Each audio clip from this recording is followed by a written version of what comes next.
So which model kit do you think is the most popular one for your 40k faction? Let's talk through a bit of sales data, what people are buying, and why they might be picking up those kits in particular.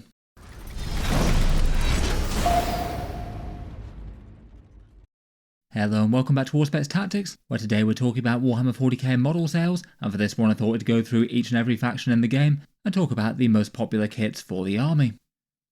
Usually Warhammer model sales for individual kits and armies aren't really something that Games Workshop makes super clear. You can certainly have some educated guesses as to which things tend to be more popular than others, but it's also possible to find out by proxy as well, going via Games Workshop's discount retailers. And from this one I'm using a large amount of sales data from Wargame Portal, the channel affiliate based over in the USA. Around 5,000 Warhammer sales are looking for the trends for each faction, which model kits do people pick up the most. I made a similar sort of video to this one 10 months ago, and I was interested to see what had changed. That one was based on far less data, so this one should give us a bit more of a reliable look at things over the course of 10th edition so far. And for the purposes of this video, I'm broadly going to focus on anything that wasn't a new release in that time, as it's maybe a bit hard to weigh up the popularity of new releases versus existing kits, given that there's a big spike of lots of people trying to buy them when the model first comes out, and often the exact sales numbers between them often tend to be how many of those model kits were either ordered in by the discount retailers, or how limited Games Workshop's supply was at that point. I'll try and mention a few notable ones that we go along, but broadly speaking this is going to be a list of existing kits and the units that people have chosen to pick up in the last 12 months of a 10th edition. For each army let's talk through them, take a look at the most bought kit and a few other honourable mentions that were kind of close,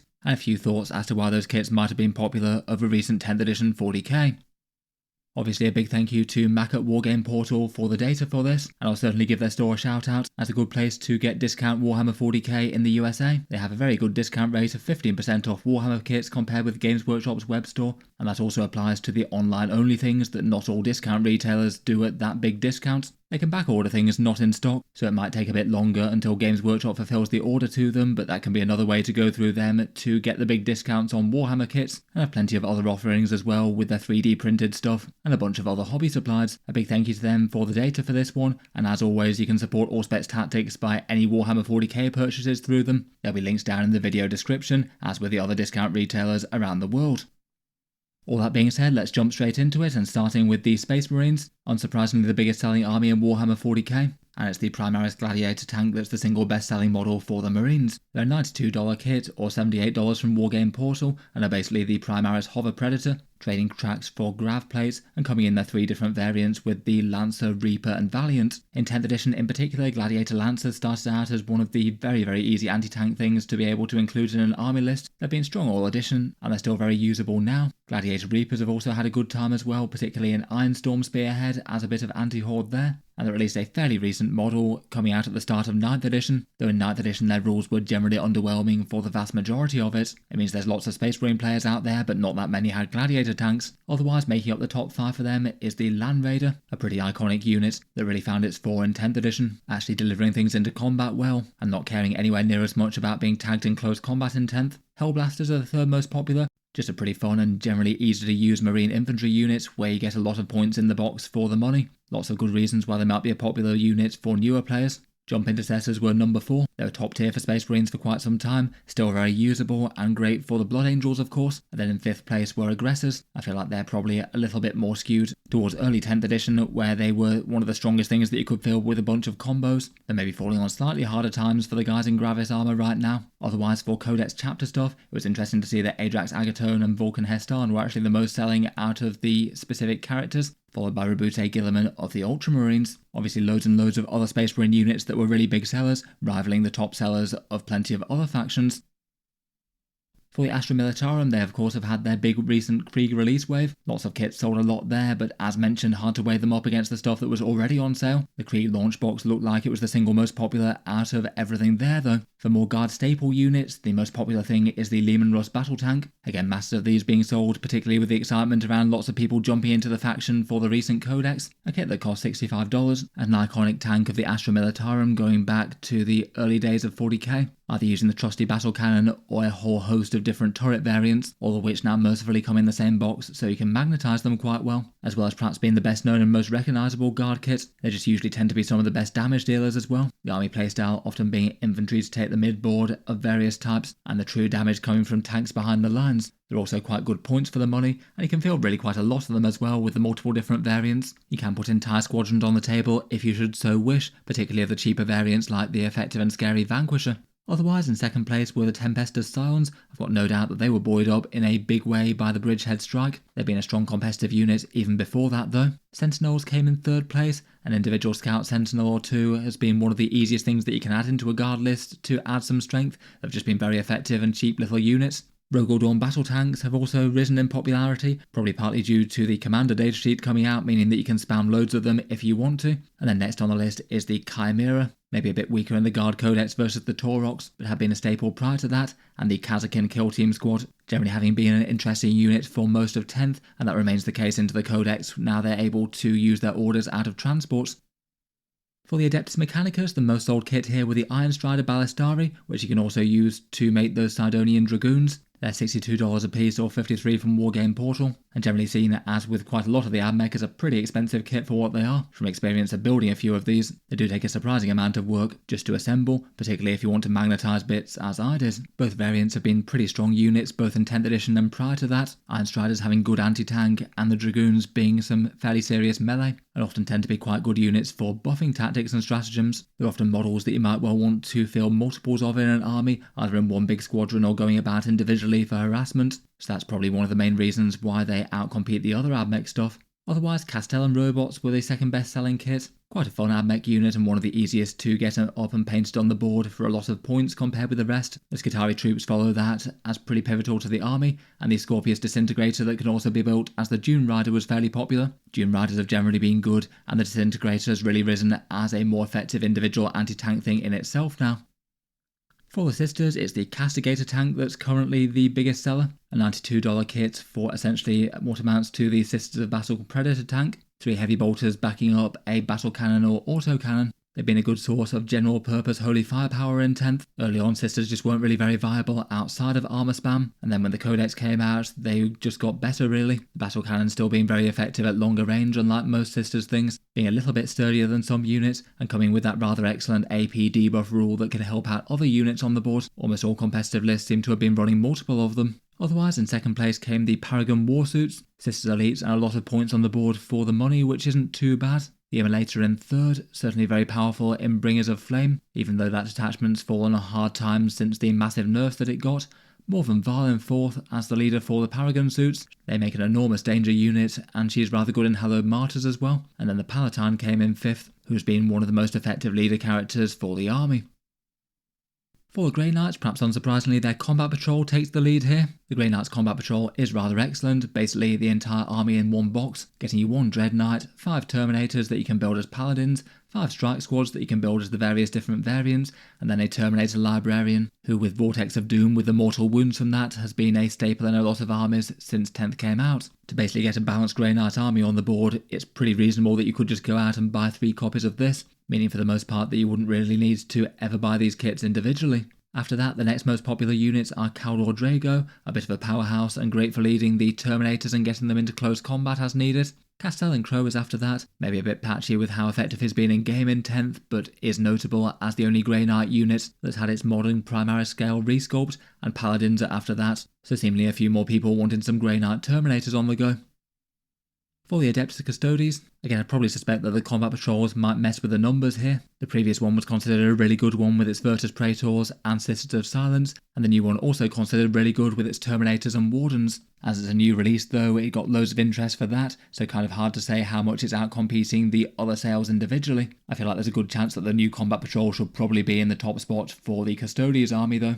As for the most part, I'm sticking to everything that isn't a new release though. In first place that leaves Trajan Valoris, $45 for the Captain General of the Adeptus Custodes. Seems that the faction leader himself is generally something that's in demand if you're picking up the faction. He does have some fun rules in game with some massive melee damage and gets you a lot of points on the tabletop. Quite a cool miniature in my opinion, and he seems to rank above all the other kits on sale for the Custodes. I guess probably because they were present either in the previous Combat Patrol box set or the new one. Otherwise, the two most common pickups are the Custodian Wardens and the Blade Champion. I guess Wardens weren't in the previous Combat Patrol box set, and nor was the Blade Champion, and they have really been the staple units to have on the front line for the Custodians recently. Blade Champion's just incredibly dangerous in melee, and Wardens just being incredibly tanky, particularly on the round of their big feel no pain. The other kits were a fair bit lower than those two and all fairly close together. As mentioned though, I suspect that the real winner is probably the Combat Patrol box set though, like the Grey Knights.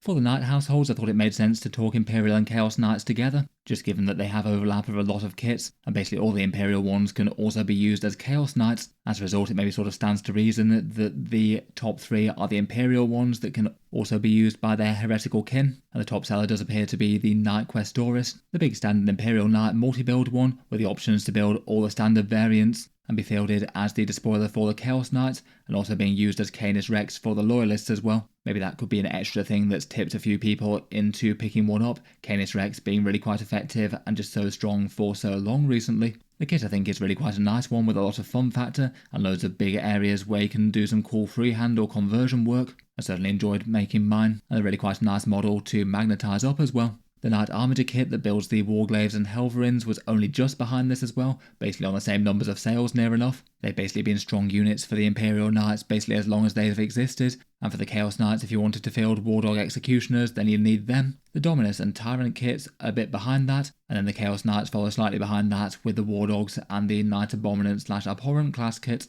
If anything, I was maybe a little bit surprised that the Wardogs weren't some slightly bigger sellers, just given that that's been the way that Chaos Knights have been strong for the entire edition so far. In any case, it looks like the main Abhorrent and Questoris kits are off sale at the moment. Games Workshop presumably doing some sort of repackaging things alongside a new codex.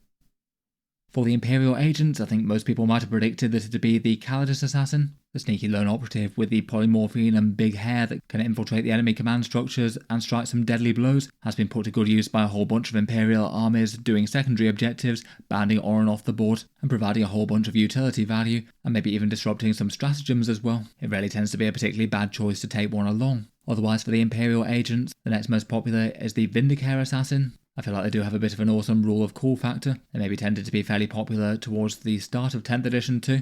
And otherwise beyond that there's the Inquisitorial Agents, who I guess might have a bit of demand from Kill Team as well, the Eversaw Assassin, and then Kyriadraxus and the Calexis Assassin following that. Kyriadraxus might have been bought by a few people wanting to attach her to Adeptus Custodes.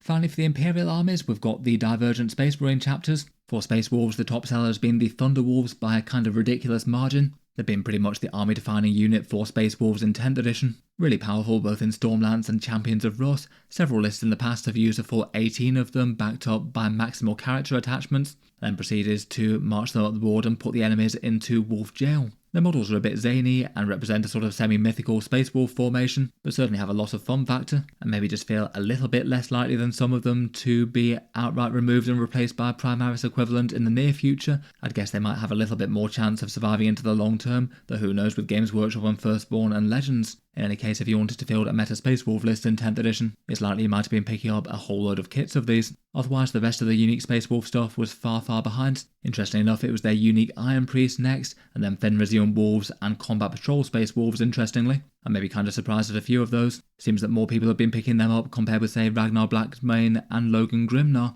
There wasn't too much in it, though. Space Wolves aren't exactly the biggest selling army besides Thunder Wolves, I guess. For the Deathwatch, it was kind of cool to see that it seems Kill Team Cassius has beaten out the Deathwatch veterans here. The data for the Deathwatch in general wasn't particularly big in itself, given that they're a slightly niche faction. The Deathwatch veterans were also only just behind Kill Team Cassius for sales too. It is kind of fun to see them as being such a popular squad, even though they've been sent to Legends. They're certainly some of the coolest and most characterful Deathwatch miniatures out there, each one basically clearly having heraldry from one chapter and war gear that matches their themes, all headed up by Chaplain Cassius himself of the Ultramarines, a bit of a legend from the lore. Kind of a shame that they didn't bring this back as an actual unit in the Deathwatch Index, given that they still sell the thing. Even if Games Workshop intend to retire it at some point, I don't really see why you couldn't give it interim rules at the moment. Seems like a bit of a weird decision to me. Otherwise, the Deathwatch veterans were only just behind, kind of understandable there given that they're the central kits for the army. And then the Watchmaster and Captain Artemis followed after that, with very little interest for Corvus Blackstars in 10th edition apparently. Not really too surprising on that front though.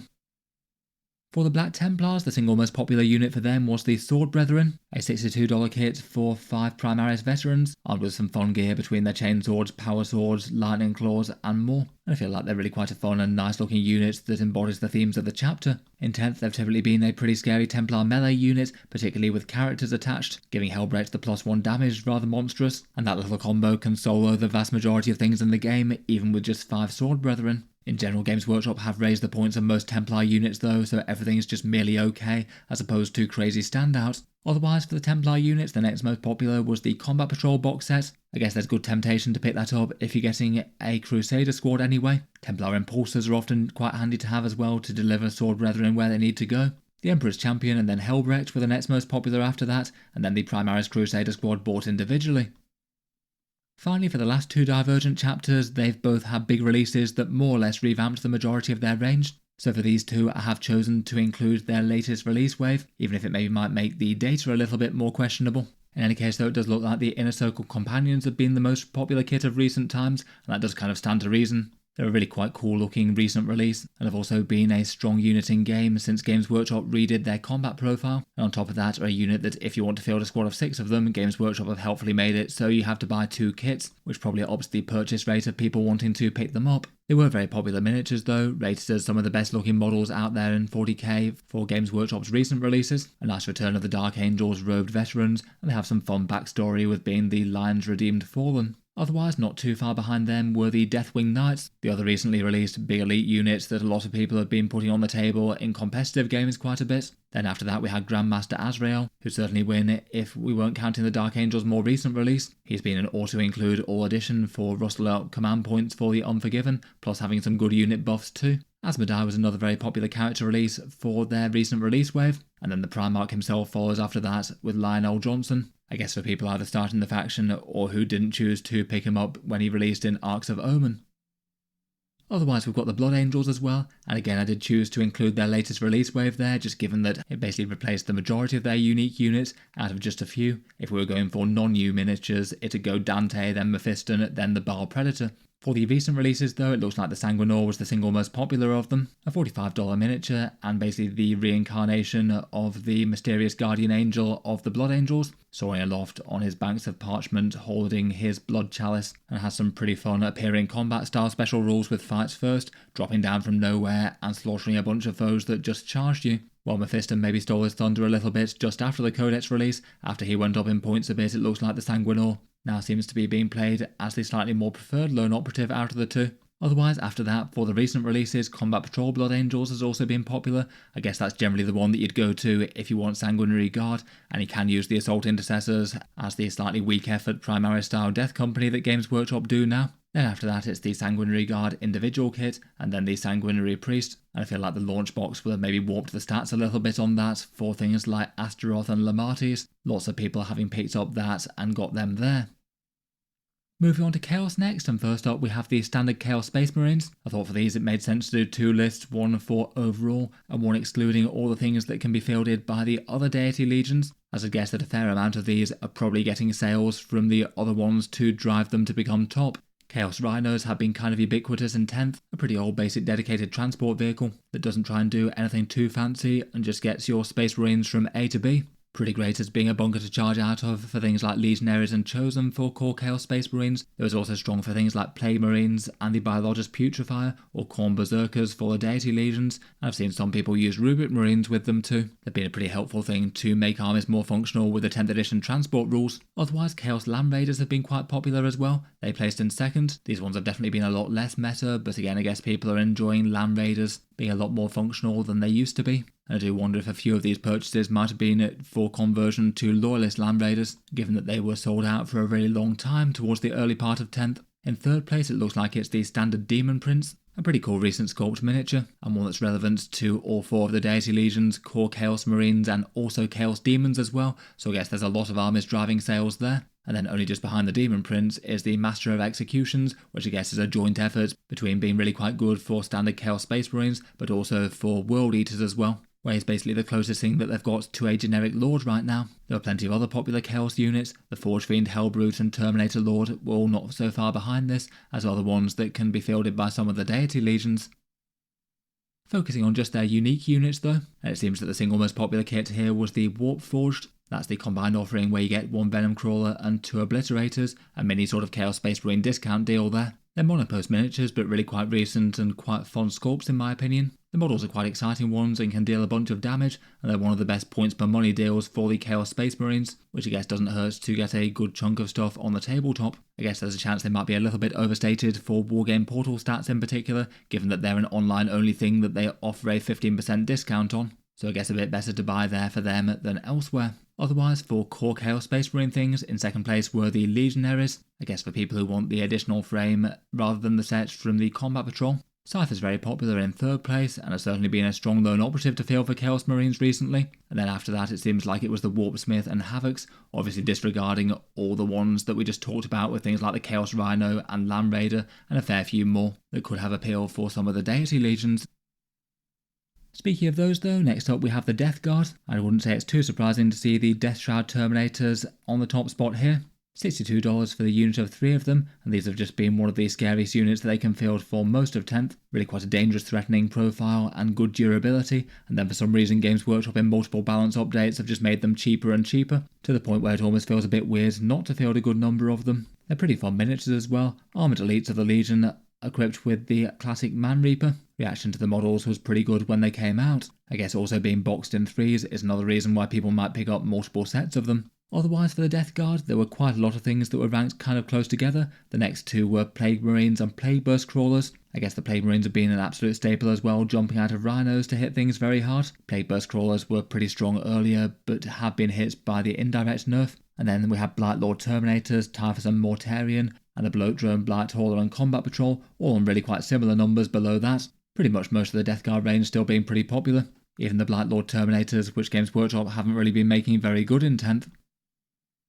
For the Thousand Sons, the Rubik Marines gained the top spot here. $62 for 10 all very Egyptian Space Marines. No real major surprise here, as the iconic troops of the faction, really quite nice looking miniatures, and have been very effective in game all edition, particularly with their Warp Flamers skirmishing over the mid-board objectives, usually led up by various flavours of sorcerers. The Overwatch is quite nasty, and can really pack a punch with an Infernal Master on the go as well. They also get you a fair amount of plastic on the board versus some Games Workshop kits, get you quite a lot of points in the board, and also not present in the Combat Patrol for some reason, because for that one it seemed like Games Workshop was having a nice clearance of their Zangors. After that, the second most bought kit were the Exalted Sorcerers. I feel like they're a fairly nice feels-good character one as they go. 3 character miniatures put together as opposed to just one for not all that much less than them. The Mutalith Vortex Beast seems to have been one that a lot of people have been picking up. I guess they have been a fairly strong powerhouse unit in 10th between their shooting and boosting out those Doom Bolts. Then Magnus the Red and Scarab Occult Terminators following after that, Scarab Occult having less of a good time recently. For the World Eaters, again maybe there's a bit of a theme in fighting elites that aren't in the Combat Patrol, and it seems that their 8 bound take the top spot. $62 for 3 brutal Cornate Space Marines, basically the elite hard-hitting damage dealers of the army, usually something like 6 to 12 of them used in a lot of strong lists, sometimes more, and given that they're only sold in boxes of 3s, again the maths on that adds up to people picking up a fair few of them. Maybe having 2 different flavours of them to field within the same box set further increases people's likelihood to purchase them. It's also not really like the World Eaters have a ton of unique units to play, and several of their other plastic kits are in their Combat Patrol box set, which takes second. That one has a lot of Berserkers and Jackals. After that it's Khan the Betrayer, then Angron himself, then the Khorne Berserkers. As mentioned, there was a bit of overlap with the Chaos Space Marines, and the Master of Executions being really quite popular there as well. As mentioned, I'm sure a lot of that was being bought by World Eaters players. The Emperor's Children haven't released yet, and the Chaos Knights we talked about with the Imperial section, so that just leaves us with Chaos Demons for the Forces of Chaos. It looks like most of the kit sales on these were kind of low. I guess they do have really quite a lot of models in their range, and might be an army that some people are being put off by some apprehension as to what's going to be happening with them in the future. What certainly has been selling for them though were Nurglings, which have been a staple both for demon armies and for both Core Marines, Death Guard and Chaos Knights as some nuisance infiltrating screening units. Rarely a bad idea to have a couple of units of them, and some lists go very very big. They were good for doing all secondaries early in 10th edition, and even after they got more limited they can still do some positional ones. They're really quite cheap, and now even if they only debuff things in melee, they got even cheaper still and easy to include for the sort of screening role that you want them for. They definitely have their own fun factor as well. Beyond that, for the demons, it looks like the next most popular were the Demonettes and the Fiends of Slaanesh. Perhaps some of those might have been motivated by the recent success of the now rather heavily nerfed Legion of Excess, and also the Torment Bringer seems to be slightly disturbingly up there as well. That placed in 4th, which isn't exactly the best thing to see selling high at the moment, given that Games Workshop just sent the Seeker Chariot variants to Legends. Finally, we come to the Xenos, and for the Tyranids, it looks like the Biovore is now the biggest seller out of the time tracked in 10th. One new miniature amongst many for the big Tyranid release wave, and they basically have been a staple for Tyranids to just have one of these supporting the rest of the army for the entirety of 10th edition. Their trick of spawning out spore mines initially was sort of propping Tyranids up to be able to do secondary objectives and things, and then even after the change happened where they can't do actions, they're still overall a good deal for a 50-point unit to sit in the home field and screen out part of that. Get board control onto the mid-board by throwing spore mines out there, potentially even stopping the opponents to do primary objectives with advanced moves, and the spore mines can still do a couple of positional secondary objectives too. Overall, between all that, it still seems they're basically auto-including competitive Tyranid lists, exactly one of them, no more, no less, and maybe just seem like the single obvious thing that you can add to an army to make it a little bit stronger. On top of that, I'm sure there'll be a few people who've been using them as pyrovores as well. Maybe not quite as standout as they used to be towards the start of 10th when they were cheaper, but still they can be an interesting unit for the Assimilation Swarm with their healing that they can do.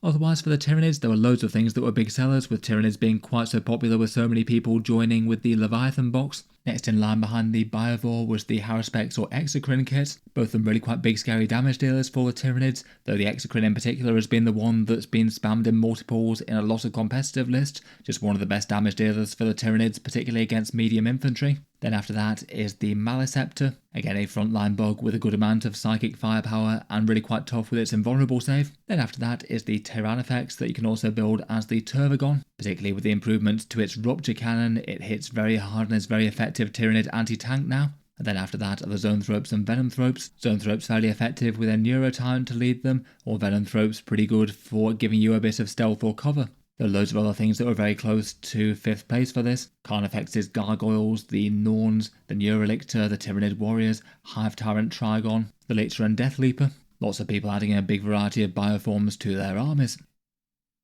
For the Necrons, it still seems that nothing has caught up with the Canoptech Wraiths yet. $60 for the Canoptech constructs that can phase through walls, tearing down interlopers or blasting them apart with close-range beamers. It seems that the vast majority of the sales of these were from last year when they were massively strong in Canoptech Court following the release of Codex Necrons. Kind of similar to the whole Space Wolf Thunderwolves thing, there were quite a few armies out there that were just spamming 18 of these and doing them very effectively while being headed up by Technomancers. And I guess they were just in a very popular place where they could sell really well. Loads of new Necron players from 9th edition, where Wraiths hadn't really been all that popular during 9th, so suddenly having them becoming one of the strongest ways to play Necrons was maybe a recipe for success for them. They're not unusable now and are still really quite tough, but maybe just not quite as focal, and competitive armies don't tend to be using Canoptech Court so much. Otherwise, after this, there's Immortals, maybe another unit that was a bit niche in 9th edition, though really got good in 10th. Quite a nice one for a number of different character combos. The Locust Heavy Destroyers are pretty scary, big Gauss firepower, not bad with the Enmitic Exterminators either, and a kit that you'd have to get multiples of if you want a unit of 3. Then there's Imitek the Stormlord, who I guess hadn't released too long before this dataset started, and is a pretty useful model to have around for the command points that he can bring to the Necron army. And then finally it's the Ghost Ark and Doomsday Ark dual kit after that. I guess that's a much more recent trend, with Doomsday Arks having been the go-to firepower choice for some time now. Kind of famously not the easiest kit to build though for the Necrons there. For the Orks, the most sold kit were the Killer Cans, mechs making some mad creations for their Gretchen, who are only too keen to get a big stompy metal body, even if it does mean permanently wiring themselves within a can. They're $62 for the 3 of them, and in general I'd say they're one of Games Workshop's kits that is quite a feels-good one, given that you get quite a bit of plastic for the money for them there. Chunky little walkers that certainly feel more akin to light vehicles than infantry. These in particular got a whole bunch of sales for the Orks just after Dread Mob became a thing. Maybe one of the more straightforward units to use there, at least relatively tanky and relatively dangerous between a whole bunch of rocket attacks and saw attacks, even if they've not generally been a sort of meta Ork unit that's been winning lots of tournaments. Otherwise, after them were Mega Knobs, who were pretty central to most Ork detachments when the Codex came out, and kind of crazy powerful when they had their 4+ Feel No Pain. At the moment they're still very usable as well, even if the Feel No Pain is on a 5+. Then Knobs are after that, a pretty scary danger unit for the Orks alongside the War Boss, and then following them there's the Gretchen and Storm Boys. They're generally the staple objective grabbers and action doers and things in 10th. Gretchen being rather nice for farming up those command points, and Storm Boys for jumping around the table doing secondaries. Trucks were another popular one as well, not so far below those. They've certainly had a good time of it in 10th edition too.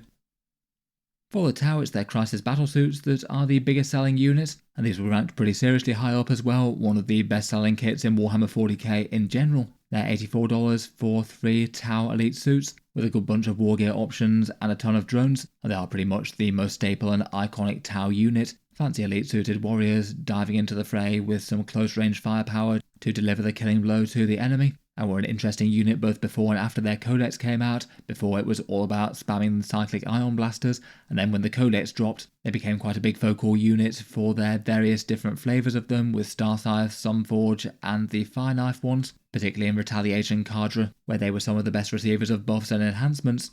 I guess getting a fair bit cheaper in game might well have encouraged more sales of them too. You can have an awful lot of Crisis suits in an army list if you want to.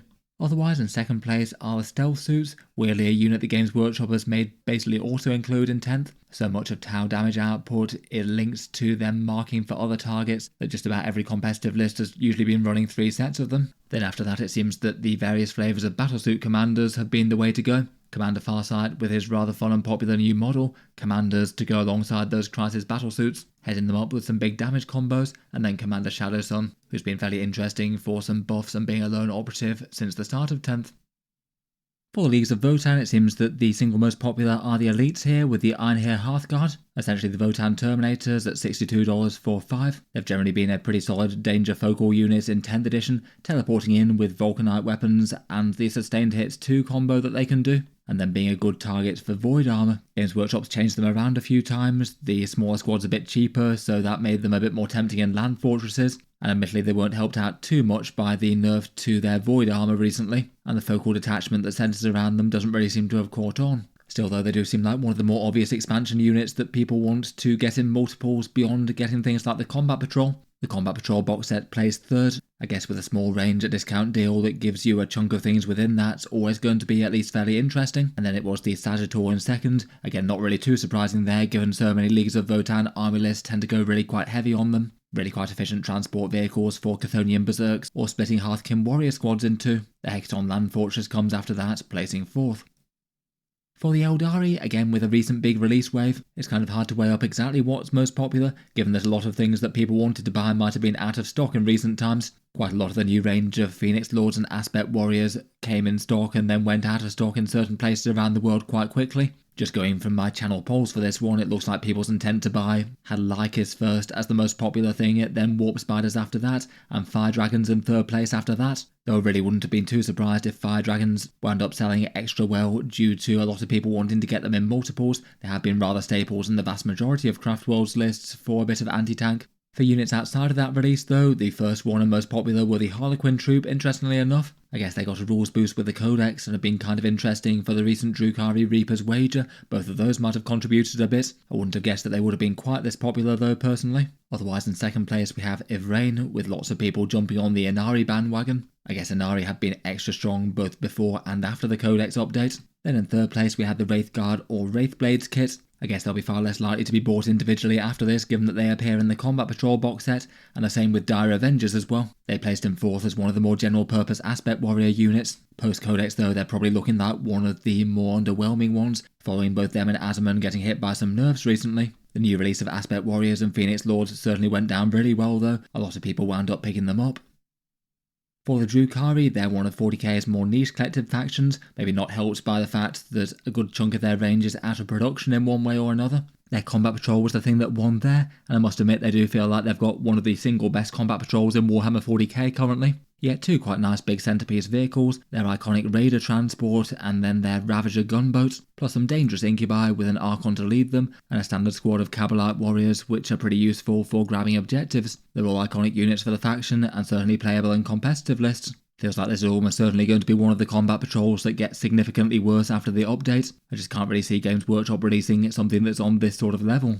Otherwise, for the other top performers for the Drukhari, there's Scourges in 2nd. I guess they've been a particularly standout unit with their jump shoot jump shenanigans, even if they have taken some nerfs from Games Workshop as a result. In 3rd with the Venoms, a nice efficient cheap transport for swooping some small squads of Cabalites or Incubi about, and in 4th place are the Talos, where both they and Kronos have been fairly efficient units for the faction for quite a while now as well. I guess the other thing worth mentioning is probably the Mandrake's kill team, that had a release during this time period, so their numbers were overinflated, but between being new models and really quite useful ones for infiltrating and fading away and things, I suspect they'd rank quite high anyway.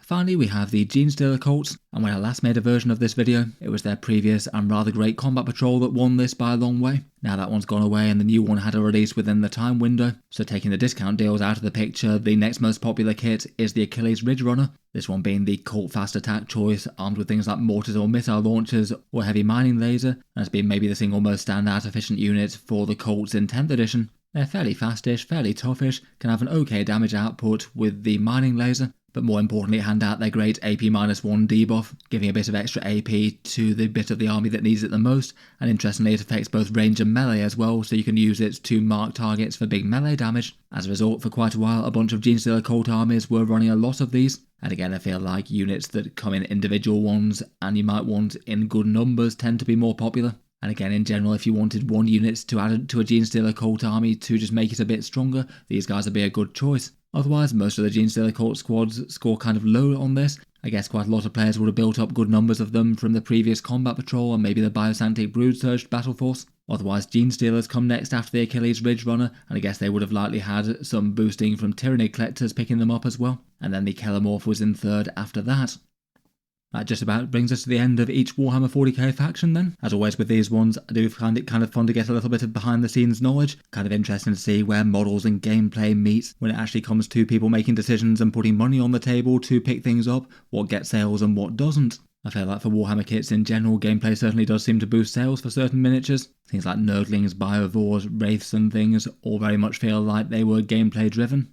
At the same time, interesting to see not everything follow that trend though. Kill Team Cassius in particular for the Deathwatch being a popular one. Killer Cans for the Orks having interest in some detachment but not really being a super meta unit or anything. Certainly good to see a few surprises. Some factions also seem to value their Combat Patrol box sets a lot more than others as well. I guess the ones that you can buy multiple copies of tend to rise to the top. I'll leave this one there for now though, and as mentioned, a big thank you to Wargame Portal for providing the data for this one. Feel free to check them out, links down in the video description if you'd like to save some money on some Warhammer 40k in the USA.